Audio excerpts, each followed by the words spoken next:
يا مساء اللعب والحرفنه، عاملين ايه؟ طبعا يا باشا ما دام انت متعود ان انت شفت الكادر ده، وما دام احنا في قناه الجيمنج ومش عاملين جيمنج، يبقى ايه؟ يبقى فيديو انبوكسنج معروفه. طبعا يا باشا السماعه اللي قدامك دي طبعا زي ما انت ما شايف الكرتونه مجهده شويه من الجنبين، ولكن ايه، ما قلنا بقى اقتصاديه. هتقول لي طب دي سعرها كام بدايه كده عشان نبقى عارفين اقتصاديه لانهي درجه؟ سعرها 400 جنيه. هتقول لي هي كده اقتصاديه؟ اقول لك لا، انت لو عايز اقل من كده تبقى بتهزر بقى. تقول لي طب في البدايه كده هل في ارخص من كده؟ هقول لك بس ارخص حاجه هتلاقيها 300 جنيه. طب يا رجاله طبعا ايه، فكينا السماعه اهو الحمد لله كفاره، وده شكلها. انا مدرك طبعا انك مش شايف حاجه كويس، او ممكن مثلا تكون بعيد شويه فمش شايف كويس تفاصيل او كده، هخليك تقرب، بس هكلمك بس عن كام حاجه. اول حاجه عايز اكلمك فيها هو طول السلك. يعني طول السلك لذيذ، يعني طوله كويس. انا اظن انك مش تحتاج اطول من كده لاستخدام جيمنج او حاجه زي كده. يعني والله يا باشا خامه السلك طبعا يعني ما اكذبش عليك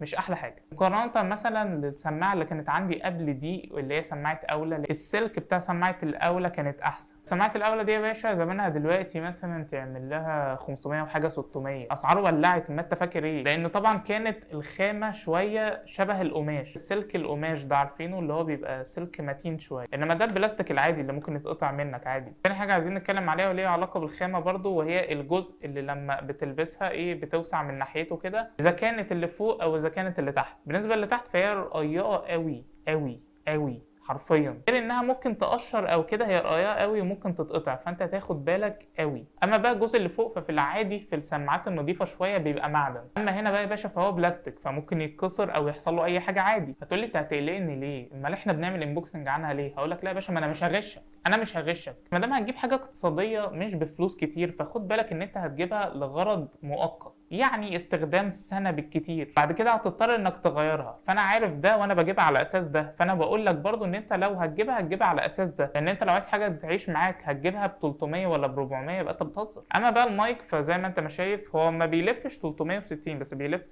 لحد الجزء اللي قدام بس، يعني اخره هنا واخره هنا، ما بيلفش اكتر من كده. بس ما اكذبش عليك برضو لان مش هيتم تجربته في الفيديو ده، انا جربته قبل كده والمايك مش كويس، مش حلو يا جماعه. لا هيعمل لك دينويز ولا هيخلي صوتك نقي ولا اي حاجه. انت لو جايب سماعه ب 400 جنيه ومنتظر منها اداء كويس كصوت وخامه واداء كويس كمايك، يبقى انت بتهزر. تقول لي طب وبعدين؟ يعني مش لاقي لها ميزه لحد دلوقتي. هو اول ميزه فيها هو سعرها. تاني ميزه فيها بقى يا باشا هي مريحه، ان الجزء اللي قصاد الودن متبطن كويس، مش بلاستيك زي سماعه الاول اللي كانت عندي قبل كده، فبيبقى مريح للودن لو انت هتقعد ساعات طويله بتصور او بتمنتج. حاجه كويسه برضو ان هم مخلين المايك بيلف. سماعه الاولى اللي كانت عندي قبل كده برضو كان المايك ما بيلفش، كان المايك قدامك كده وهيفضل قدامك على طول ما بيلفش. فهنا لو انت كده كده مش هتستخدم المايك يا باشا، تقوم لفه كده عشان ما يلخمكش بعيد عنك خالص. عندك البتاع دي، طب دي لازمتها ايه؟ لا دي مهمه جدا لو انت عندك لابتوب. في اللابتوب ما بيبقاش فيه غير مكان واحد بس لجاك واحد، وهو السماعه.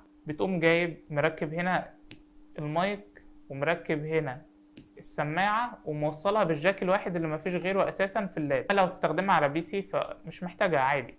تعالى بقى قرب، تعالى، عمال اكلمك من بعيد كتير، تعالى تعالى ما تخافش، تعالى.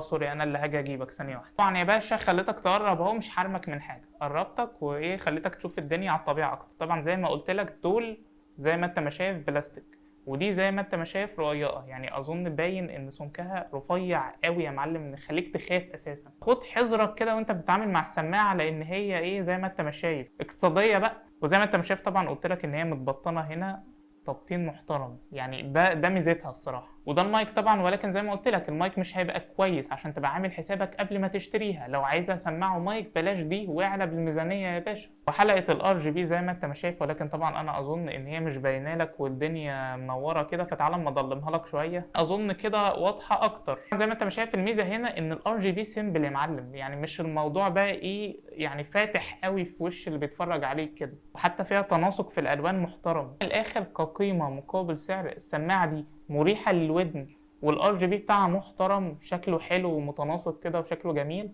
وشكلها هي ذات نفسها حلو، يعني شكلها اللون الاسود برضو بيدي شياكه يا معلم، فاهم؟ لو عايز خامه نظيفه اعلى بالميزانيه. طيب احنا كده اتكلمنا تقريبا في الشكل.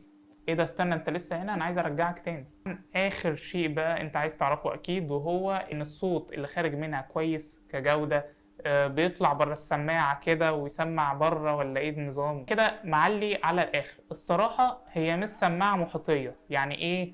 يعني مش سماعة بتحتفظ بالصوت داخلها كده ويا دوبك مجرد ما تلبسها محدش يسمع بره.